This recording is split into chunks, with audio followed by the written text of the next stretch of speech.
So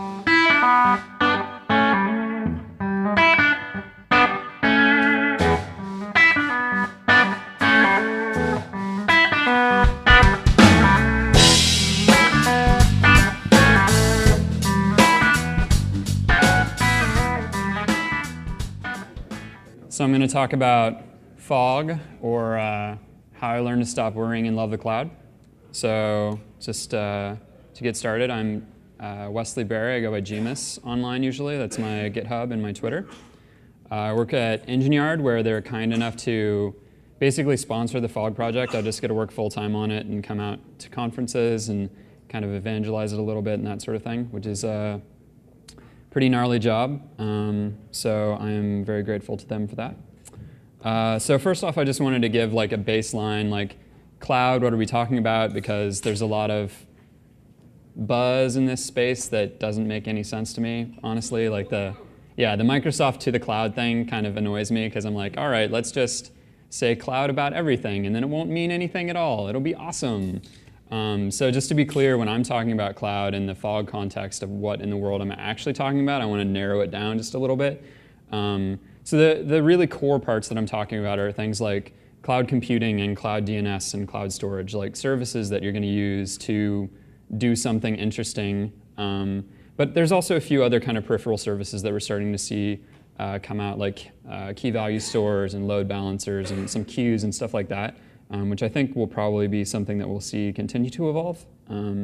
So what is the difference between this and the Microsoft ads, right? So first thing is it's on demand. They're things that you can use only as much as you need to, which is pretty powerful compared to the historical model of, oh, well, we need some new servers, so we're going to like make a request, and in a month somebody will sign it, and then a month later it will actually come in the mail, and we'll have some new servers. It'll be awesome, you know.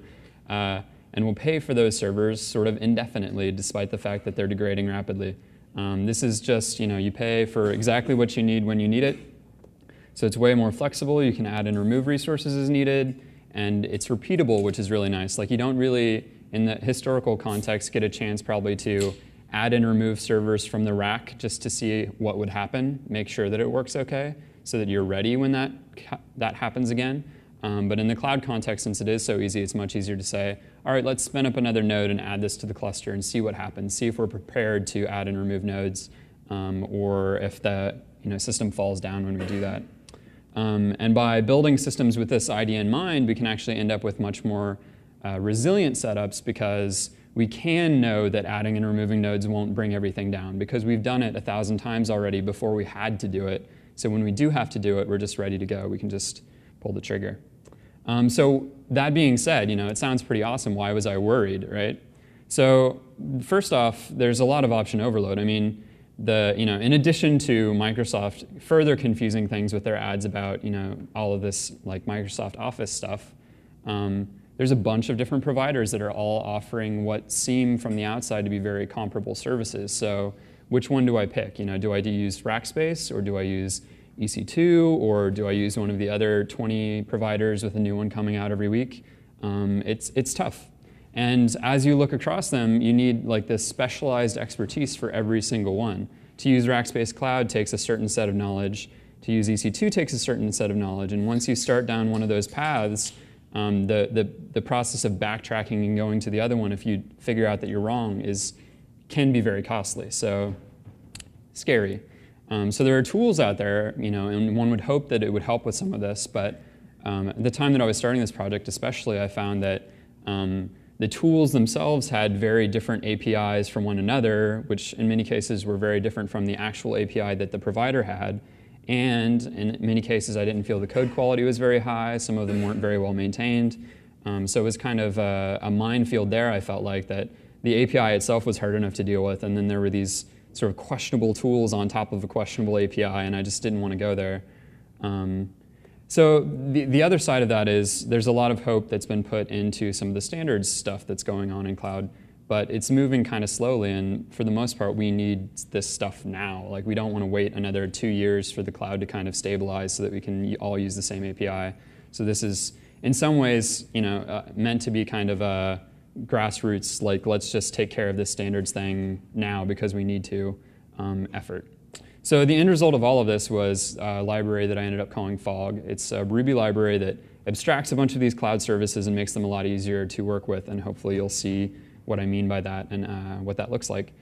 So there's a couple places you can find more information. There'll be more links at the very end though. So why did I do this, right? Why is this important? The first is that it gives you some portability. You can use more or less the same code across a bunch of these different providers. So it lowers that barrier of expertise and that barrier to entry. You don't need to figure out all this stuff up front. And if you decide wrong at first, the cost to convert over and try one of the other guys to see if maybe you get a little bit better latency to your customer base or whatever is a lot easier. And it's powerful. There's a bunch of different abstractions at different levels that allow you to do a lot of stuff that you couldn't do just out of the box otherwise. It's pretty established. I think these numbers are even a week or two old, so it's bumped a little bit beyond that, but getting close to a couple 100,000 downloads. There's about 1,400 followers, like 225 forks. I think it's like 110 contributors now. There's 10 or 11 people in addition to me that have commit access now to help maintain the services that they care about that they're using on a day-to-day basis. So it's a pretty active project. We've been getting a lot of new services added on a very regular basis. And another really cool part is there's a mocking infrastructure that's built in. It's not on every single service yet because it is a lot of extra work to do. But for instance, if you're using EC2, you can turn mocking on, and it will, on your machine, kind of emulate what EC2 would do, right? You're not going to be able to log into this fake in-memory server, but you can say, spin up a server, how many servers do I have, attach an IP to the server. Like you can practice your infrastructure activities without having to incur the cost and wait time that are associated with doing it in the real way. So who is using this and how? So there's just a few people already. Carrier Wave and Chef and Gemcutter are all using Fog in various ways. So it's established. There's a number of companies, including Engine Yard, that are using it in their day-to-day products. Technically, it's not actually 1.0 yet, but I mean, like, it's in production. I could probably just like flip the switch and call it 1.0 and release it tomorrow and nobody would blink an eye. There's a couple little things that I'd like to do before I do that, just for my sake, in terms of cleanup and that kind of thing. So skip to an interactive bit now. Just a show of hands, who's doing some kind of cloud stuff now in the not Microsoft sense, hopefully. So a pretty good swath of people. And how many people are doing that using Fog already? So a couple. That's about what I've seen when I've given this talk in the past. So hopefully I can get a few more converts today. What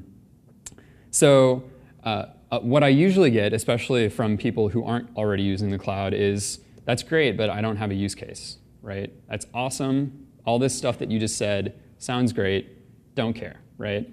So I'm going to try to make a use case that is exciting for you. And so what we're going to do is we're going to talk about building our own uptime service, right? So this is, I think, a pretty concrete example that shows why you might want to use a bunch of these different services all at the same time. So first off, you're just going to want to do some setup, install the gem, pretty straightforward. First thing you need to do is just get connected to a service, right? So we want to connect to a compute service so we can spin up servers to run our uptime service with. So this is what that's going to look like. You're going to say, I want to connect to a provider, in this case Rackspace. Here are my credentials for that provider. And then you're going to pull up the server. The thing is, as you can see from that, which I skipped over very quickly, even just spinning up a server is not super straightforward. Like, this is kind of where I started from, right? It takes quite a bit of commands to get this server spun up and put my SSH key on there so I can actually use it meaningfully. So that was kind of scary. There's a bunch of arguments you have to pass in that it's hard to remember. What does the 42 mean? What does 1 mean? Is that important? What if I change it? It's only going to work on Rackspace. It was a pain in the butt. Like, I had something that was working. I could work with Rackspace now, but nobody else was going to be able to use this to work with Rackspace unless they'd spent the 2 weeks that I spent writing it. So I went back to the drawing board, and I ended up with this, right? So you just pass in the set of attributes that you want for the server, and say Bootstrap, and it expects that you're going to end up with a server that's up and running, that has your SSH key placed. It's done any fiddling of the firewall that might need to happen in order to allow you to get onto that port 22 so that you can get to the box.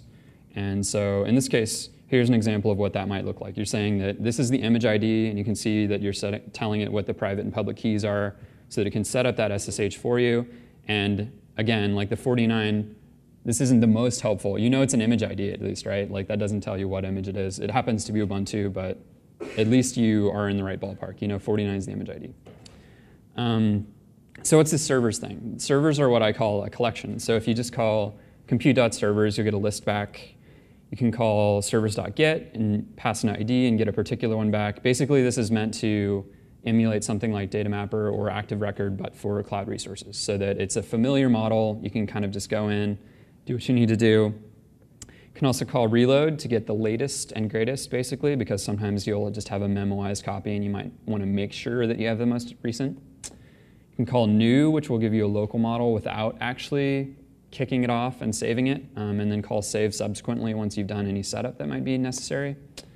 And you can call create, which is new plus save kind of rolled into one when you don't need to do extra setup. So all of that being said, back to our Uptime example. We want to be able to ping this remote service that our customer has, right? So we can call ping-c10 with target. So target would be like foo.com for a customer that foo.com, who's hopefully paying us a bunch of money to do this for them. Pull back the standard out, and then you do a little bit of parsing so that you can split out the min, average, max, and standard deviation from the ping result. And I just wanted to point out that you've now spun up a server in some remote place and done a ping and parsed out the data, and the most complicated thing that you ended up having to do was parse the ping string, right? It wasn't spinning up the server, it wasn't configuring it. That stuff pretty much taken care of by the abstractions.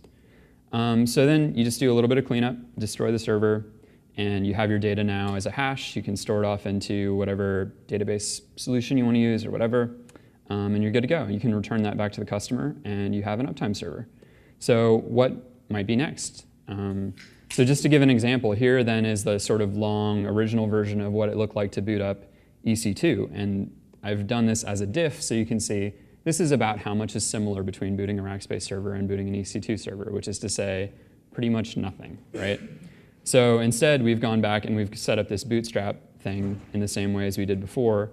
So what we can do is actually take the same set of code we had before and just pass a different set of credentials and a different set of server attributes, and we have an EC2 server instead. So now we have two locations we can ping from so that we can tell our client, oh, from the Amazon data center, you're getting this kind of ping. From the Rackspace data center, you're getting that kind of ping. And then we can also continue by, say, adding a region of EU West to the credential set we just had, and now we have a European ping center from Amazon as well. And you can continue down the list if you really want to and add that for many of the other existing providers so that you'll have a number of diverse locations that you can do this pinging from. It's just really a matter of kind of lather, rinse, repeat. It's very similar each time and pretty easy to do. So that's awesome, but how did I know what some of these IDs were and stuff like that? The easiest way, I think, to do a lot of this is Fog comes with a sort of interactive console. And so if you just type Fog at the command line, it'll tell you, oh, well, I don't know what your credentials are, so if you can set up a credential file, I'll be able to log into these services for you. So this is kind of similar to in, say, Rails, how you have a database.yaml file, right? So you set up this YAML file that has your credentials in it so that when you subsequently boot into this, it'll say, oh, well, here are all the services that I know about so that I can interact with them without you having to retype in your credentials all the time. So once you get to there, you'll see something like this where it'll say, oh, well, your credential set that you set up for me has Amazon and Rackspace in it, so I know how to do stuff with those. So you can call providers to get that list back later if you forgot. And then you can call collections on one of these things, and it'll say, oh, well, on Rackspace, I know about directories and files, flavors, images, and servers. So you have like a start point of like which things I can kind of dig into to get going. And then if you call compute with Rackspace as a symbol, it'll give you back an actual connection to that. And you can also call requests on that. And that will actually give you the lower level, here are all the individual API calls that I know about on Rackspace that I can make. Granted, you can almost always do what you need to do by using the models, which are the higher level abstractions that are the same across providers.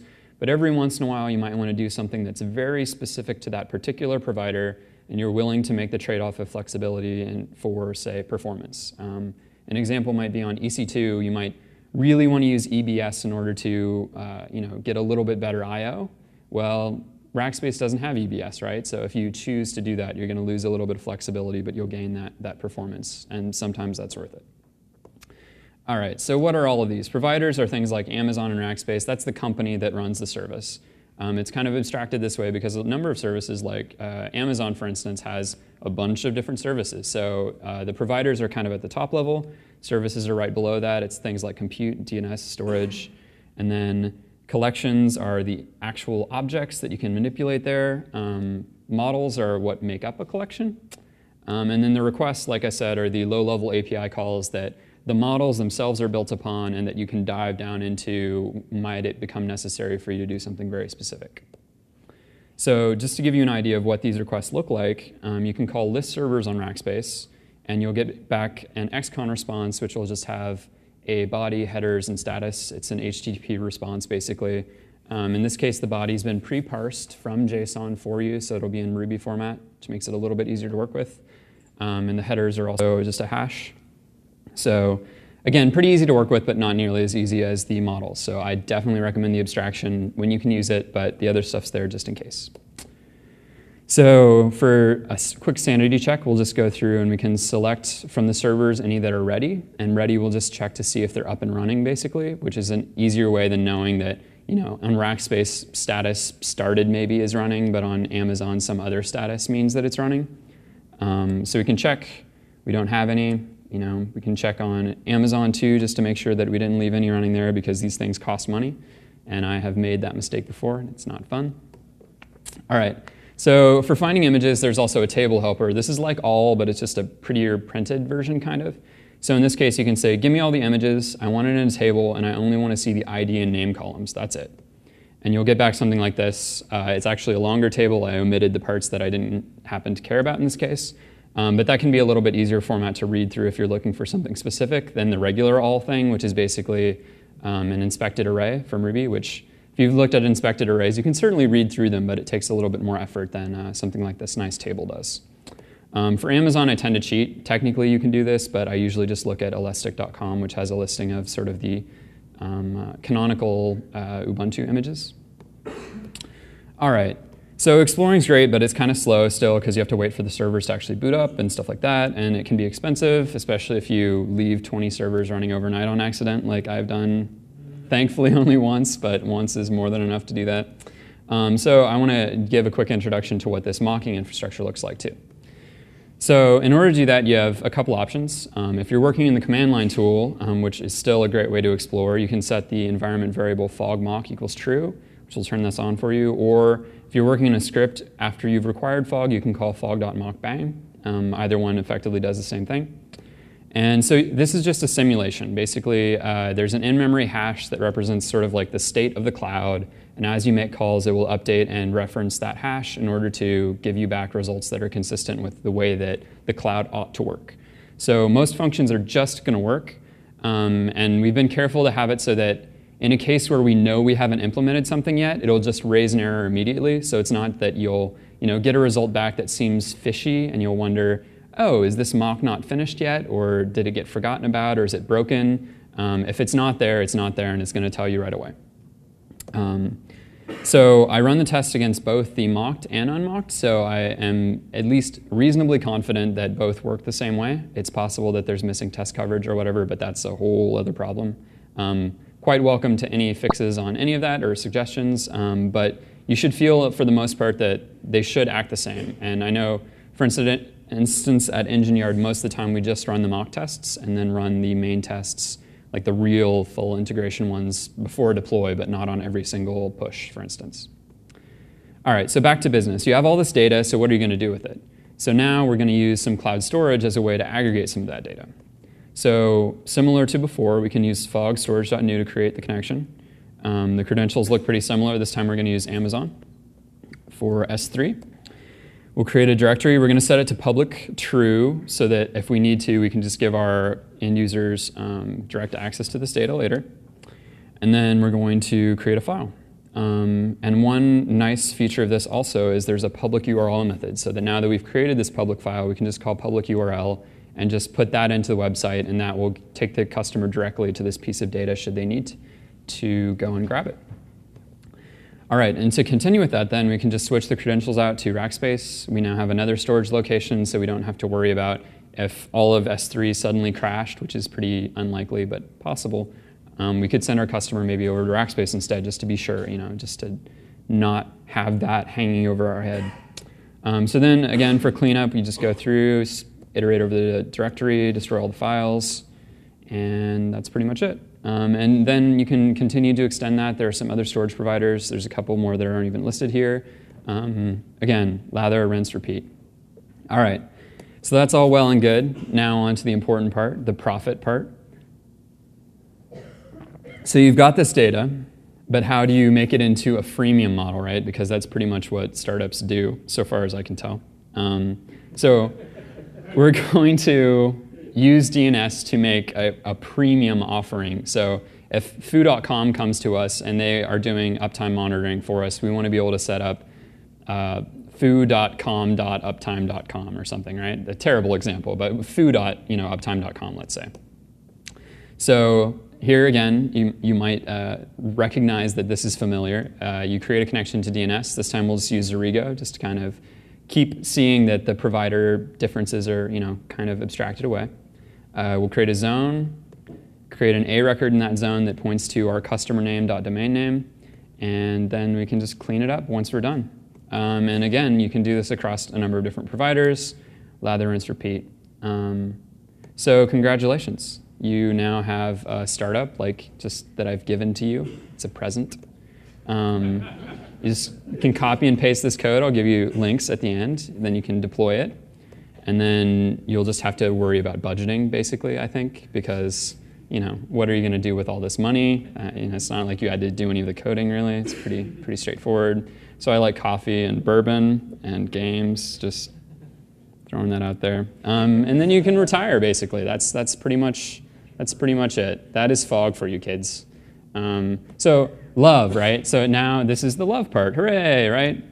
So what is Fog, right? So I kind of joke that it's suffering encoded in Ruby, right? Like these APIs have a lot of hairy parts, right? That are ugly, that are a pain in the butt. And the hope anyway is that you don't have to worry about it, right?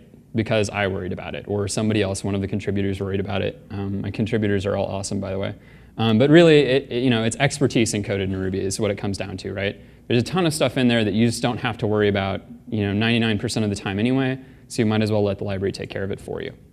It's really empowering. I came into working on this not knowing very much about cloud stuff at all, and now I don't think twice before I spin up 10 or 15 servers to try some idea. And then I just spin them back down again because who really cares? And I spent 20 cents running 15 servers for an hour to see what it's like to run a bigger cluster of React machines, because I've read about React and it seems really cool, but I don't have 15 machines sitting in my house to really see what that interaction looks like, or how long it takes to add and remove nodes to a React cluster. So I think it's really cool because now I can do all of that. I don't even it's not even really a question of can I or not. It's oh, well, when am I going to get to that? I guess this afternoon seems good. So I think it's really exciting. There's a lot of cutting edge stuff happening in and on the cloud, and I think that this is, I hope, an easy way for you guys to get your feet wet and really get in on that and have an opportunity to really be on that cutting edge. All right, so now I will give you your homework assignments. The first and easiest is if you follow Fog, I announce releases there so you can see when new stuff gets added or stuff gets fixed. You can follow the repo if you really want to get down into the nitty-gritty, or if you just kind of want to give the +1 to the repo. I have a bunch of stickers in my bag. I'd be happy to give as many as you want unless I run out, I guess, which seems unlikely. But I'll have a little bit of time at questions at the very end. And you can play games with me. I have a few card games with me. I usually bring them to conferences. I'd love to play with anybody if you want to do something a little less techy but still fun. And you can report issues on the GitHub thing. I usually try to keep pretty on top of that. There's an IRC channel. I'm usually in there. Sometimes I forget or don't realize my client isn't running, but usually someone will remind me and I will get back on. There's a Google group. It's pretty quiet. It's mostly announcements of the change logs, stuff like that. If you want to write blog posts about how you're using Fog, that is awesome. I will give you a t-shirt. You just have to let me know. And Also, giving lightning talks can be really cool. It gives you a chance to get more exposure yourself to something like this without having a huge commitment. And it also gives you an opportunity to do a little bit of public speaking. Like I kind of did lightning talks before I started doing these bigger talks, and I think it's pretty awesome. And if you want any help doing that, if you're trying to put one together, I'd love to help out. So getting into the harder homework, fog.io is the website, and it could use a lot of work. I hope a decent programmer, but I could use help on the design side of things, especially in the documentation side. I try, but it's difficult, and I know the library like the back of my hand so much that it's hard to write like intro tutorials because I don't know what it's like to be a new user of it exactly. Like I try to get in that mindset, but it's kind of hard. You can send pull requests for issues or features, and there are great t-shirts like these for anyone that does contribute. I need to order some more right now for a bunch of people, but I'm usually pretty good about that. So the expert homework then is to actually help maintain cloud services. I think there's 10 or 11 of us now. So you can become a collaborator, and then you get a black shirt like this one, which is awesome. So you should do that, just in case you were wondering. All right, so I was just going to open it up now for questions and comments. I know it's kind of a whirlwind tour, but I just want to give an idea of what's available, what's possible. And there's a bunch of links, too, there's a sort of in-depth tutorial. There's some examples. There's the slides themselves. So yeah, all of that stuff. Do you support any of the private cloud options out there, like Open Nebula running on your own hardware or OpenStack or something like that? Are those do you have plugins or support for those? Sure. The question was about clearly I kind of covered public cloud offerings, but if there was support for the private cloud offerings such as OpenStack or Open Nebula or a few of the other ones kind of like that. Not explicitly. A lot of them, though, provide a quote-unquote EC2 compatible API. And so you can use the EC2 stuff in Fog and just point it at a different endpoint. And so I know that some people have had success with that on Eucalyptus, for instance. Similarly, you can take the Rackspace stuff and point it at a different API and have it work against OpenStack. I know people have had success with that. And there's some stuff in the works for an OpenStack specific driver, but it's not on master yet. Other than that, Open Nebula, I'm not sure. I think theirs is technically EC2 compatible as well, but I haven't had much interaction with it personally. Sure. Anybody else? Yeah. So have you ever given consideration about basically integrating more closely with something like Vagrant, which allows sort of a local-based cloud integration? Mm-hmm. The question was, have I considered more close integration with something like Vagrant in order to basically do local virtual machine management in the same style as the remote virtual machine management? I certainly have. It seemed like Vagrant was at a high enough level of abstraction itself that it was kind of, I was concerned that it was going to get in my way in terms of getting to the low level of control that I would want to have. So currently in Fog, there's actually a VirtualBox driver that uses basically the same gem that Vagrant uses underneath the covers, but it drops down to that level because Vagrant was too high of a level. Like, I didn't want a Fog driver for servers that you had to like give a VMDK to or whatever, and that's not the right one. The one that's above VMDK, that's like the image and a bunch of other stuff and like configuration in an XML file that you have to, like, in Vagrant you basically have the box, right? That's a bunch of these things put together. So it's at a lower level than that where you can start with much rawer stuff and add a storage controller and add a hard drive and stuff as you need to. It appears to be working, but no one seems to have had enough interest to do anything too serious with it that I'm aware of. I get that question a lot, but then nobody seems to use it now that I've implemented it. So I mean, I didn't even know it was there. So. Yeah, I'm trying to improve how well some of that's documented. I just built a thing so that after the next version, there will be a table actually that'll say, here are the providers, and for these providers, these are the services that they provide, like a grid basically, like to hopefully make that a little bit clearer. But it's not actually released yet. It's on master, but yeah, there is VirtualBox stuff. If you ping me afterward, I can get you a gist that shows an example of doing that. All right, who else? I guess just if you're already married to a cloud provider, if you're an AWS person, what else do you get out of Fog that's significant? Sure. It's actually a really good question, which is obviously one of the things that I emphasized probably the most in the talk was portability, portability, portability, right? Because that's something that I'm very concerned about. But for your average everyday end user, somebody that's using cloud services, they probably already have made a choice, say EC2, and they're pretty locked into that. Like they're not likely to make the change. What advantages do they get from using Fog as opposed to some other, say, EC2 gem? So I can answer at least in part because at Engine Yard we were previously using something else, and we were just doing EC2. So there's a few things. One is that there's a performance increase from the other gems that I've compared against anyway, which probably matters to no one but me. It is a bit faster. In most cases, you probably don't really care if you shave a few seconds off booting a server because it's going to take a minute or something to wait for it all to come up and get configured anyway. So like what's a couple seconds on the actual request times?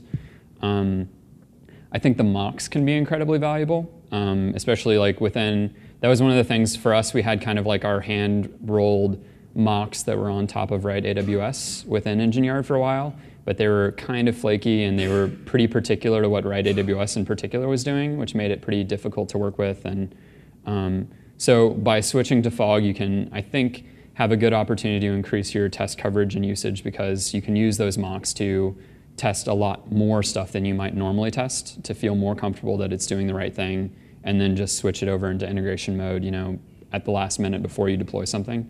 I think that can be pretty valuable. And also, if you do make the switch to the more abstracted level instead of using the lower level stuff like you might be using now, it provides you the opportunity in the future to have that portability even if you don't need it now. So I think the mocks is probably the biggest, most obvious, like the first thing that you're probably going to see, but that the portability is also going to be really good, at least in theory. So hopefully that helps a little bit. Another example would be Carrier Wave, which is a attachment thing for Rails. And I added a Fog driver for them, and it meant that instead of basically having an S3 driver that used one gem and a Rackspace driver that used another gem, that they could have one that did both. But that's certainly not the use case for most end users, so you usually don't care if you can support multiple of those. Is that good? Yeah, that's good. Cool. Anybody else? There's plenty of time, so ask away if you got anything. If not, I can wrap up and you can come get stickers maybe. Yeah? This is an odd question. What is Engine Yard's interest in maintaining this? Wouldn't they rather lock people in particular? Sure. So the question was, why in the world does Engine Yard pay me to do this? Because wouldn't they rather lock people in? It's an interesting question. Partly, it's a bit orthogonal, I guess, or some word, I don't know if that's the word I'm looking for, to what Engine Yard does. Like, you can't actually use Fog to put something onto Engine Yard, at least currently, because Fog basically interacts with the infrastructure as a service level, and Engine Yard is at the platform as a service level, which is kind of a higher level of abstraction. Right now, Fog doesn't deal with any passes at all. It's all infrastructure. So you couldn't really just use Fog to switch on and off of Engine Yard, which maybe that won't always be the case. But it certainly does enable people in a much easier fashion to roll their own instead of using our platform. And to some extent, I think that's fine. I think there's always going to be space for that. At least in my view, platform as a service is always kind of like, there's this happy bubble, basically. If you're at the very low end, frequently it doesn't make sense to necessarily deal with the pass because you have very simple needs, you aren't doing anything weird. And at the high end, you run into that again on the opposite way. You're doing something that's so specialized that it's unlikely that it's going to just run happily on somebody's platform because you have very specialized needs. So I think that it's fine because it gives our customers an option to still have some kind of engagement with us once they've moved outside of that bubble or before they reach that bubble. And also gives us some flexibility in terms of what platforms we might like to deploy to in the future. So I hope that is good. Yeah? Anybody else? Yeah. If you're on a project and trying to decide between all the different providers out there, since you've obviously interacted with an awful lot of them, any Mhm. suggestions as to ones that seem to be especially good balance with like performance and price? I guess, so the question was if I had particular recommendations on providers for whatever reason, basically. For a particular service or just in general? Just kind of in general for the remote documents going. Sure. So it's kind of a difficult question because there are so many different ways that you could make the choice. For instance, Google Storage now has some special options that are different than S3, but it didn't used to. It used to basically be like an S3 compatible thing, right? And it's more expensive, but it's immediately consistent, right? So it depends on your use case. Like, does immediate consistency matter to you? In most cases, probably not. Like, you'll run into some bugs if you have an eventually consistent system like S3, but you can work around them pretty easily, and if it's cheaper, it's probably the right thing to do with the other one. Or like Rackspace storage works pretty well, but there isn't a way to just make a file public directly. The only way to make files public is to push them into a CDN, basically. So that's a little bit more awkward, maybe, but their API is nicer. So I mean, like, there's a lot of different levels. If you're using Fog, you probably don't care how nice the API is or not because it's hidden away. So for like storage, I think that for the most part, S3 is still the winner. On the compute side, it's much, much harder to say because there's a lot more levels to it. For instance, EC2 is very solid and consistent. They don't go down very often. They've been around a long time. They have a ton of capacity, but their I/O is slow. Like, it's just kind of a known problem that their I/O is slow. And it depends where their data center is compared to your customer base. If you have a business that is local, and it's based in Austin, for instance, you probably don't want to go with Amazon because none of their data centers are very close to here. Probably better off going with Rackspace because at least one of their cloud set data centers is in Texas. I'm not sure where exactly, but It's hard to get a spot. hard to get a spot. Yeah. Most of the new stuff probably goes to their other data center in Chicago. Yeah, so I mean, it's tough. And in that case, I think it's kind of a little bit unfortunate, actually, in Rackspace's case, that in the data center that you get placed in is kind of like determined behind the scenes as you sign up. You don't really get the choice. Whereas on Amazon, you get a little bit more flexibility because you can say, oh, well, I want this server in that data center, this server in that data center. So I don't know. I think that the nice thing about Fog is that I don't have to answer that question. It makes it very easy to try the different stuff. So my recommendation would be write something that's comparable to what you expect your thing to do and just run some benchmarks. They're relatively inexpensive and not too hard to put together. I've toyed with that stuff a little bit, but I mean, it depends so much on a case-by-case basis of what your actual use case is that it's hard to give an overall generalization. So hopefully that helps. Yeah. Yeah, I think triage is something that can be very powerful in Fog that you don't get from some other things. Like, if you're already in the middle of some other project and kind of have already made the choice, then maybe you don't care. But if you're just getting into a new project, it can be nice to say, what's going to serve my needs best? Is this going to run fast enough? Is this going to run fast enough? Should I use 256 meg server on Rackspace or a micro server on Amazon? Is the bursting CPU good for me or bad? You can kind of test some stuff out and just see what really works. You can be scientific about it. Yes, brought that theme of the conference back in. All right. Anybody else? No? Silence? Some good questions. I thank you for that. And if nobody's got anything else, like I said, I have stickers. I'd be happy to give you some. And enjoy the conference. Thanks for having me.